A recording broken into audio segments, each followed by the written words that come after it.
こんにちは、さゆりです。今回は私がやってよかったメンタルヘルスケアについて話します。皆さんどうですか？最近。メンタル安定してますか？実は私は日本の夏が、好きじゃないです。ちょっとジメジメしているし、暑いし、外に出ただけで嫌な気分になります。だから、言い訳なんですけど、もう全然、外に出なかったし、運動もしていませんでした。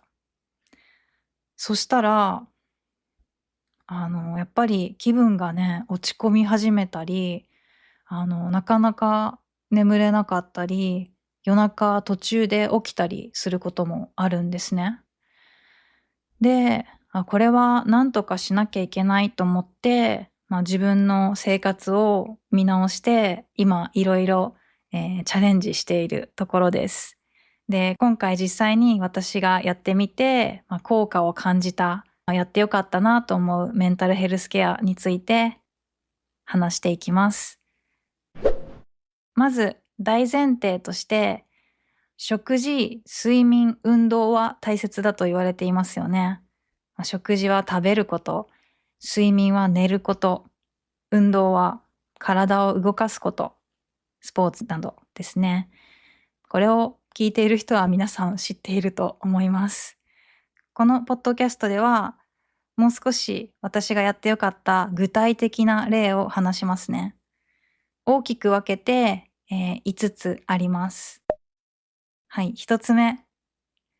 朝散歩するです。これもよく聞いたことがあるかもしれません。朝起きて、ちょっと忙しいかもしれないんですけど、太陽の光、日光の光を浴びると全然気分が違います。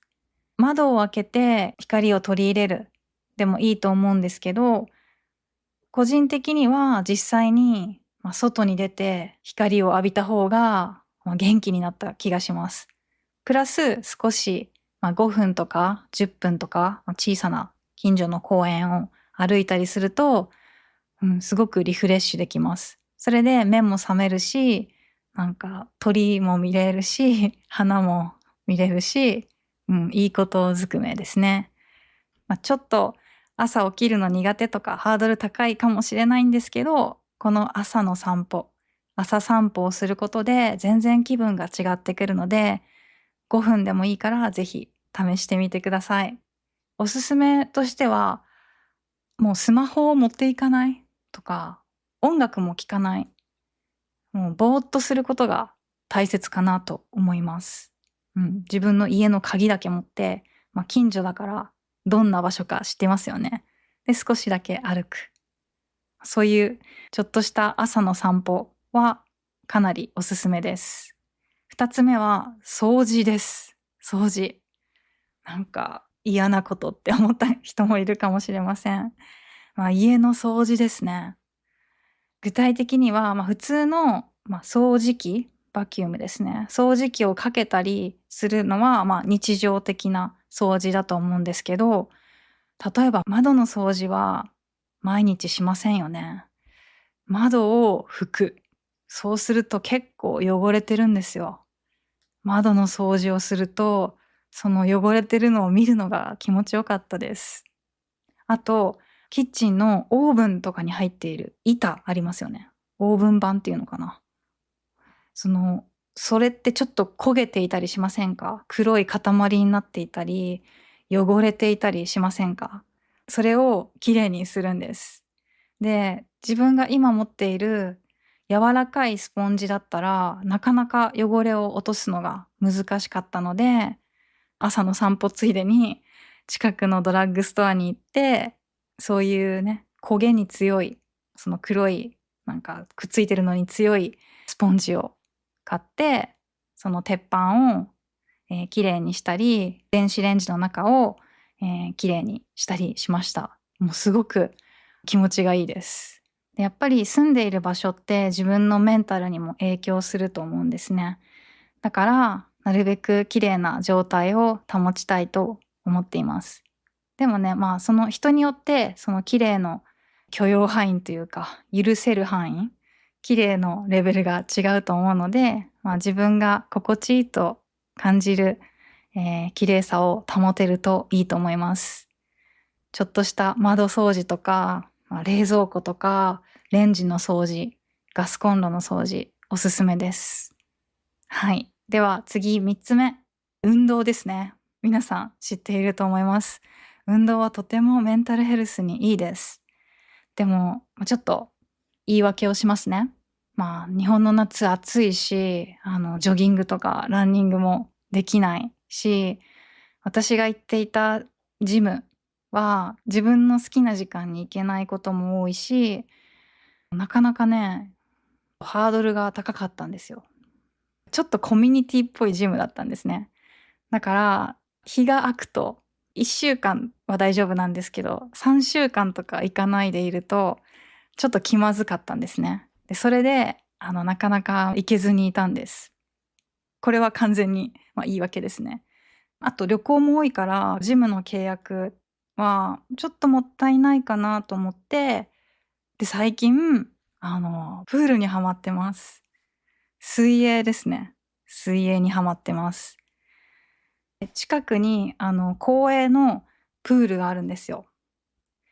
だから、そこに行ってみて泳いでみました。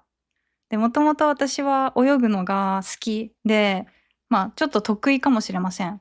なぜかというと、日本の小学校では、ほとんどの学校にプールがあって、水泳の授業があるんですね。だから、大体日本人の人、どうだろう。ちょっと都会の学校はわからないんですけど、田舎の学校に通っていた人はほとんど泳げると思います。そして私は海の近くに住んでいたので、泳ぐのが好きです。で、今ね、大阪に都会に住んでいるんですけど、近くにプールがあるので、よし、行こうと思って、ね、ちょっと勇気がいったんですけどね。なんかそういうプールっておじいちゃんおばあちゃんしかいないイメージだったから、ちょっと行ったら目立つかなと思って行ったんですけど、すごく楽しめて、そういうのを気にせず、もう集中して、もう自分が泳ぎたいように泳いで、もうすっきりしました。で、そこにはプールだけじゃなくて、ジャグジーもあったんですよ。ジャグジー、温かいお湯が入っていて、なんていうんですか、後ろから泡、ジェットみたいなのが出るお風呂ですね。ジャグジー。多分英語でも同じだと思います。ジャグジーがあって、プールがあって、最高でした。で、初めて行ったんですけど、もう45分、そのプールで泳いだり、歩いたり、またジャグジーで休憩したり、あとサウナも行きました。もう45分だけなんですけど、本当に疲れました。で、その日は一回も起きなかったんです、夜中。で、なんて言うんですかね。いつもの疲れている感じとは違ってたんですね。いつも私はこういうパソコンで仕事をしますね。だから結構頭を使う仕事が多いんですけど、あんまり体を疲れさせることが最近なかったんですよ。で、体を疲れさせたことで、もうすごくぐっすり眠れました。朝起きた時の気分が爽快でした。爽やかな気分で起きられました。